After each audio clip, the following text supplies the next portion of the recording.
Vamos lá, quero muito ouvir o professor Trevisan a respeito disso. O que significa, né, os Estados Unidos transformarem organizações, facções aqui brasileiras, como PCC e Comando Vermelho, como organizações terroristas estrangeiras?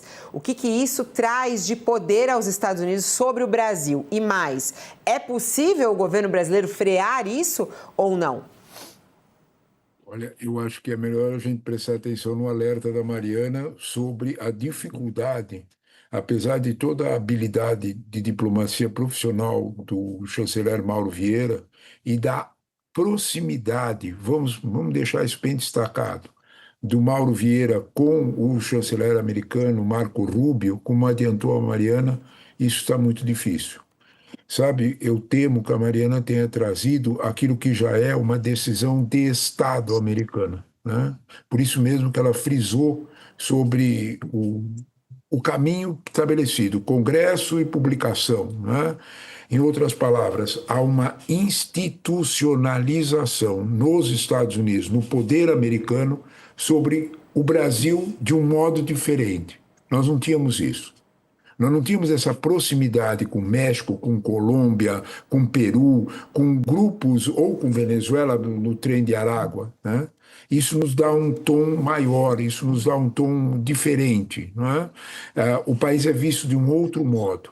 Eu chamo a atenção para duas realidades a partir desse reconhecimento. Primeiro, onde é que esses dois grupos mais preocupam o mundo?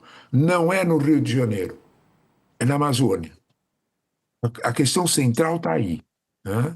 A atenção sobre esses grupos, uma repressão sobre esses grupos pode ter um outro significado para o conceito de segurança nacional no Brasil, né? É preciso ver que isso não é uma preocupação de agora. Há décadas essas preocupações existem, principalmente, e é um ponto mais ou menos consolidado no pensamento militar brasileiro relativo a isso, não é? Todo cuidado é pouco, porém, essas duas organizações, tanto o PCC como o Comando Vermelho, todo mundo sabe, os militares sabem, que eles atuam fortemente, inclusive com bases, usando as bases aéreas que eram antes para tráfico de ouro, para tráfico de droga. Isso deixa o problema com uma outra dimensão. Eu chamo a atenção que a gravidade dessa mudança já era, pelo menos, pressentida. Se não era conhecida, era pressentida por parte do governo brasileiro. O presidente Lula, logo depois dos episódios com Maduro e tudo mais, o presidente Lula fez um chamado aos 3 comandantes das Forças Armadas brasileiras e fez um pedido a eles, uma pergunta, né? Isso pode acontecer aqui? Isso pode acontecer aqui, tem todo o significado naquilo que a Mariana alertou, né? Nós podemos ter situações de intervenção, porque é isso que essa institucionalização promove. Ô, professor, aí a pergunta direta, que é o que as pessoas estão perguntando aqui para mim, por exemplo, o Eduardo mandou. Com isso, com essa declaração, Trump pode fazer o que ele fez com os barcos na Venezuela? Quer dizer, ele pode atacar, porque a gente viu, inclusive, pessoas aqui no Brasil pedindo para que ele atacasse embarcações no Brasil. Trump tem autorização para fazer isso? Volta que eu não ouvi a sua fala. Volta desde o começo, por favor, professor. Falhou aqui para mim. A tua pergunta é básica, porque pelo seguinte, né? Trump pede autorização para alguém para fazer qualquer coisa. Observe que esse é o ponto. Maiorovski estava chamando atenção para isso, né? Quanto mais nós desprezamos a estrutura legal no Brasil, e essas duas organizações fazem exatamente isso, mais nós abrimos o flanco para uma ação desse tipo. Essa é uma preocupação tão real, Fabiola, que o presidente da República, o presidente Lula, chamou os militares e disse para eles: o que nós vamos fazer? Como é que nós nos defendemos disso? Os militares pediram equipamentos. Claro, é óbvio, são profissionais. Mas, além do equipamento, nós temos que ter uma preocupação institucional. Eu repito, não é? O alvo não é o PCC no Rio de Janeiro, o PCC aqui, o Comando Vermelho no Rio ou o PCC aqui em São Paulo. O alvo é algo que tem uma, vamos falar português, claro, que tem uma cobiça internacional e aonde eles estão. Porque a droga passando pelo Brasil, pela Amazônia. Se alguém tem alguma dúvida disso, observe o número, o crescimento no número de homicídios pelas brigas Facções. das gangues no Sim. Amazonas e no Pará. Sim. E no Amapá. Observa isso. Isso já é uma prova consistente aonde é que está o nosso maior risco. Isso é uma preocupação real. De fato, é um assunto internacional, não é um assunto nacional, e o quadro mudou. A Mariana Sanches, que está em Washington, ela tem apuração para a gente a respeito desse ponto que estamos falando, né? O poder dos Estados Unidos em fazer ataques a embarcações, a aeronaves, a interferir na segurança no território brasileiro. O que você tem de apuração sobre isso, Mari? Não estou ouvindo a Mari, é Caolá, é Laocá. Vamos ver. Vocês me ouvem agora? Agora te ouço. Boa, então vamos retomar. É o seguinte, Fabiola, a princípio a designação de organizações, de quadrilhas como organizações terroristas impõe algumas restrições de imediato. Por exemplo, os seus membros ou associados deixam de ter acesso ao sistema financeiro americano. Também passam a ficar impedidos de entrar nos Estados Unidos. Entes americanos deixam de poder fazer negócios com grupos associados a quadrilhas designadas como organizações terroristas. É claro, isso tudo pode soar um pouco difícil de enxergar, mas quer dizer basicamente o seguinte: se por acaso uma empresa tiver alguma suspeita, uma empresa brasileira tem alguma suspeita de ter algum tipo de ligação com o PCC, digamos assim, ela deixa de poder fazer negócio com os Estados Unidos. Portanto, o impacto para o risco de negócios aumenta muito, aumenta diretamente. Mas, para além disso, enfim, para as questões militares, existe um grande debate entre os especialistas, porque, em tese, essa designação de organização terrorista não dá justificativa legal aos Estados Unidos para fazerem ataques militares em território estrangeiro. Em tese, não. Porém, e como me disse uma fonte ontem, inclusive, uma fonte americana do governo Donald Trump, eles não precisam de nenhuma justificativa adicional se realmente decidirem fazer um ataque militar. E eles já mostraram isso ao decapitar 2 regimes, 2 governos em menos de 2 meses. Portanto, essa foi a resposta que eu ouvi diretamente de uma fonte americana aqui em Washington ontem, quando eu buscava trazer essa notícia para a nossa audiência. Que eles se sentem legalmente cobertos para tomar a decisão que quiserem, que não é isso que vai alterar o jogo. O jogo vai ser alterado aqui do ponto de vista financeiro, Fabiola.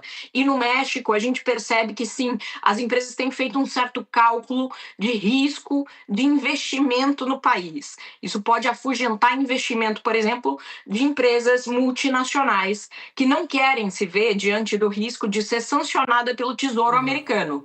A gente falou muito sobre sanção do Tesouro americano aqui por conta do ministro Alexandre de Moraes. É algo parecido, Fabiola, só que com empresas, quer dizer, cria-se uma grande dificuldade para que empresas façam negócios, operem em dólar e tudo mais. Portanto, há um custo bastante alto. Agora, o risco militar sempre haverá, e a gente lembra que não foi qualquer pessoa que argumentou que isso seria positivo, né, Fabiola? Foi o pré-candidato à presidência Flávio Bolsonaro que chegou a dizer publicamente que ele gostaria de ver ataques a barcos como os do Caribe no Brasil, né? Então, e esse é um ponto, né? Eu queria até o professor Walter Mairovich estar aqui, ele entende muito de direito internacional, tá me mandando mensagem aqui falando sobre a violação do direito internacional por Donald Trump, o que não é uma novidade, como disse o professor Trevisan e a própria Mari, né? E aí a gente tem aí Atualmente, o governo brasileiro contra isso, como disse a Mari, Mauro Vieira, nosso chanceler aqui do Brasil, foi tentar frear isso, dificilmente vai conseguir, mas caso haja uma mudança de governo e o próximo governo seja um apoiador dessa ideia, o que pode ser do Brasil nesse momento, hein, professor Mairovich? Olha, o primeiro ponto que me parece fundamental, atenção, fundamental, é o direito internacional, que também é chamado de direito das gentes. Existe uma convenção, atenção, uma convenção, que é do ano de 2000, que é a Convenção de Palermo sobre Criminalidade Organizada Transnacional, de matriz mafiosa. E essa convenção faz uma distinção entre crime organizado transnacional, sem limitações de fronteiras, cuja ideologia é simplesmente o lucro e nada mais, de organizações terroristas. Então, no direito internacional, existe o quê? Um tratado de Tordesilhas, entre aspas, separando coisas. Ou seja, uma coisa é crime organizado de matriz mafiosa, transnacional. Outra coisa são organizações terroristas que geram violência política. As, aspas, ideologias são totalmente diferentes. Trump, essa convenção está assinada, está subscrita pelos Estados Unidos.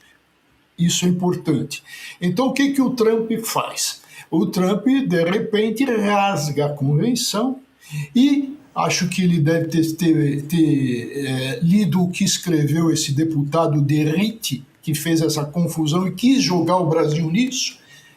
Ou seja, quando sobre criminalidade organizada ele quis botar lá o terrorismo. Bom, o Trump fez isso, faz isso, e com os objetivos não só, atenção, não só os apontados agora pela Mariana. Mas eu dou um passo para sexta-feira passada, quando o professor Trevisan nos alertou que havia por parte do Trump sempre um interesse próprio financeiro monetário.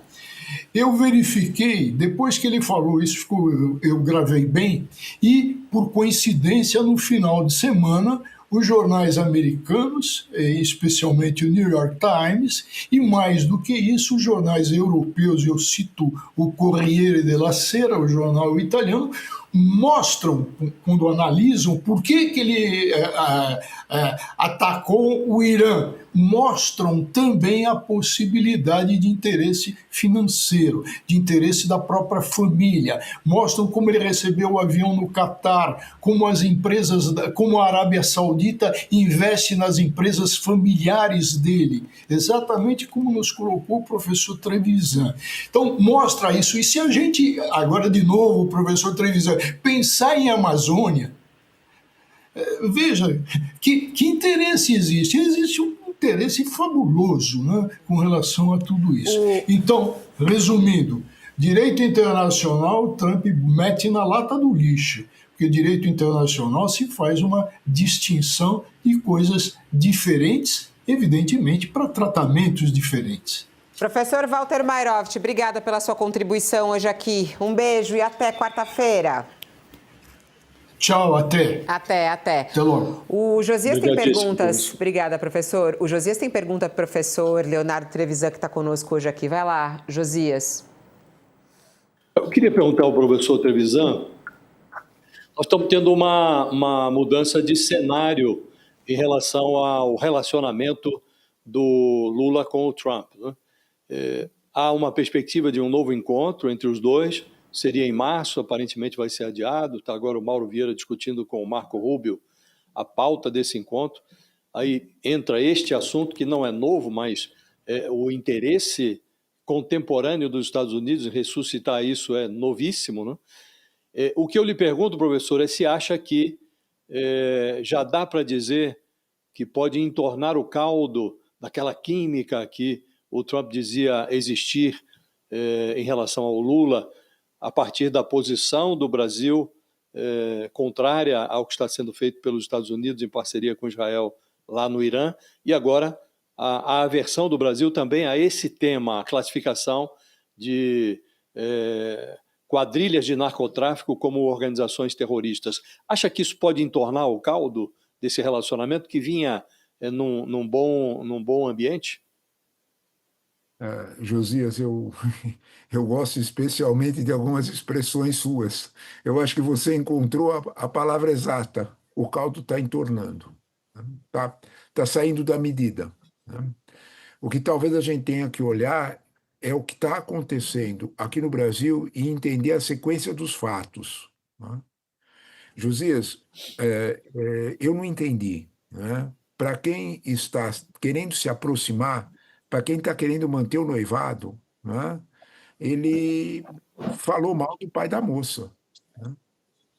Ele quem, né? O presidente Lula fez uma espécie assim de uma girada, né? De posição e fez um discurso, para mim, foi bastante surpreendente.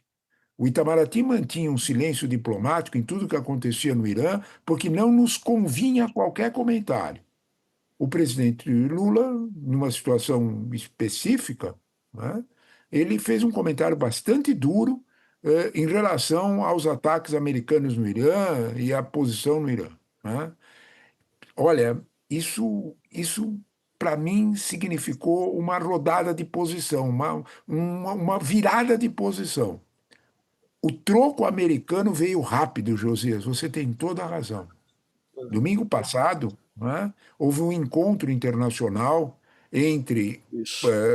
os Estados Unidos e países latino-americanos, do qual 2 países não foram convidados, da América do Sul, Brasil e Colômbia, e México também, na América do Norte.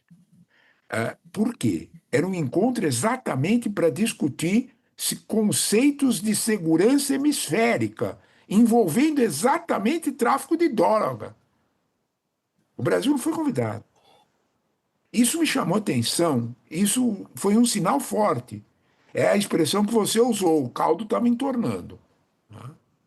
Todo o trabalho lento e bastante profissional da diplomacia no lado Mauro Vieira, vamos deixar as coisas bem claras, no lado Mauro Vieira, parece que está enfrentando.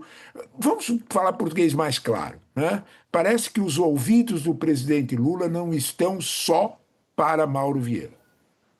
É isto que vários analistas estão notando, né? Então, eu penso que, nesse caso, o troco americano veio, ele já veio. A tua observação, como é que vai ser para se efetivamente o encontro? Então, já estamos em março. Se efetivamente o encontro vai acontecer, porque esse encontro Lula, presidente Trump, é um encontro que precede algo muito mais sério e que nos diz respeito diretamente. Em abril, e a China fez isso, há um encontro em Pequim entre Trump e Xi Jinping. Atenção, ontem a China fez um aceno todo amistoso aos Estados Unidos. Eu estou falando de China. Por que a China fez isso? Será que a China não tem medo dos Estados Unidos? Por que fez? Qual é o jogo? Me parece que a diplomacia brasileira, de alguma forma, perdeu uma orelha do presidente Lula. Essa diplomacia mais profissional. E eu temo que as consequências começaram a vir. A apuração da Mariana é precisa, né? Ela foi bem clara, né? Há um espaço para os Estados Unidos agirem independente do direito internacional. É isto que a Mariana mostra. E esse espaço tem a ver com declarações. Professor, quer dizer que isso é um conjunto de ações? É um conjunto de ações. Nós estamos vendo, como num jogo de xadrez, uma rocada do Estado brasileiro. Está mudando as posições. Uma rocada do Estado brasileiro em relação aos Estados Unidos. Precisa ver se isso nos convém. Porque, como vocês mesmos adiantaram, isso tem impactos eleitorais óbvios. Como alertou a Mariana, um dos candidatos pediu o ataque a embarcações, a posições brasileiras. Isso é o que de pior podia acontecer. Não existe nada mais que nós devemos preservar do que é um conceito de segurança nacional, do que é um conceito de soberania. Isso é essencial. Existem alguns jeitos de lidar com isso. Talvez esse jeito mais de confronto, no momento, como sinaliza Pequim, com todo o poder que tem, não é o mais conveniente.